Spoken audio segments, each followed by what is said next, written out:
இன்னைக்கு நம்ம அற்பமான காரியங்களுக்காக பயப்படுகிறோம். அமாவாசை பார்த்து பயப்படுறோம், பௌர்ணமி பார்த்து பயப்படுறோம், எலுமிச்சம்பழத்தை பார்த்து பயப்படுறோம், வரமிளகாயை பார்த்து பயப்படுறோம், பூசணிக்காயை பார்த்து பயப்படுறோம்.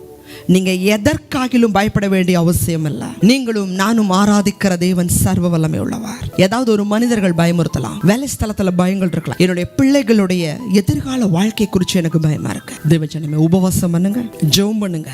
அவருடைய கட்டளைக்காக யாரெல்லாம் வைராக்கியமா நிக்கிறமோ அவர்களுக்காக தேவன் வைராக்கியமா நிற்பார். அதுல எத்தனையோ எருசலேம்ல இருந்து கொண்டு போனவங்க இருந்தாங்க. அவர்கள் காட்டாத பக்தி வைராக்கியம் இந்த 3 பேருக்கு இருந்துச்சு. நாங்கள் ஆராதிக்கிற தேவன் எங்களை தப்புவிக்க வல்லமையுடையவராக இருக்கிறாரு.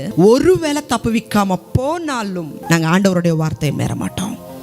இந்த சத்தியத்துக்கு கீழ்ப்படியக்கூடிய ஆசீர்வாதம் வேணும்னா மட்டும் இல்லை, ஒருவேளை எனக்கு ஆசீர்வாதம் இல்லாம போனாலும் கர்த்தருடைய வார்த்தையின்படியே நடப்பேன் அப்படிங்கிற ஜனங்களை தேவன் இன்னைக்கு தமக்காக தெரிந்து கொள்ள விரும்புகிறார். அப்படிப்பட்ட ஜனமா நீங்க மாறுவீங்களா?